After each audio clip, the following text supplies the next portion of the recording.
अहिल्यानगर येथील स्थानिक गुन्हे शाखेच्या पथकानं राहुरी तालुक्यामध्ये 9 जुलै रोजी 3 ठिकाणी छापा टाकून जवळपास 17,000 रुपये किमतीची देशी विदेशी दारू जप्त करून 3 जणांना ताब्यात घेऊन त्यांच्या विरोधामध्ये राहुरी पोलीस ठाण्यामध्ये गुन्हा दाखल केलाय।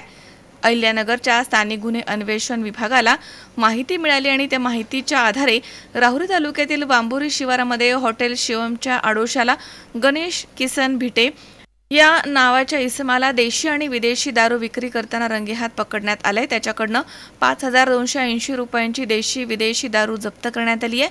तसेच वांबोरी कुक्कडवेडे रस्त्यावरील हॉटेल अष्टविनायकच्या आडोशाला अशोक तडलोक माळी हा इसम देशी विदेशी दारूची विक्री करत असताना निदर्शनास आला आहे। त्याच्याकडनं 4,885 रुपयांचा मुद्देमाल जप्त करण्यात आला। त्याचप्रमाणे उमरे शिवारामध्ये पथकानं छापेमारी करताना हॉटेल साक्षीच्या आडोशाला विजय आदिनाथ मिसाळ हा देशी विदेशी दारू विकताना आढळून आलाय। त्याच्याकडनं 6,820 रुपयांची दारू जप्त करण्यात आली आहे। या सर्व मुद्देमालांचा पंचांच्या समक्ष पंचनामा करून अहिल्यानगर स्थानिक गुन्हे शाखेचे रणजित पोपट जाधव आणि रमीज राजा रफिक आतार यांच्या फिर्यादीवरून गणेश किसन भिट्टे तसेच अशोक तडलोक माळी विजय आदिनाथ मिसाळ यांच्या विरोधामध्ये राहुरी पोलीस ठाण्यात गुन्हा दाखल करण्यात आलाय। पुढील तपास पोलीस निरीक्षक संजय ठेंगे यांच्या मार्गदर्शनाखाली राहुरी पोलीस पथकाकडून सुरू आहे।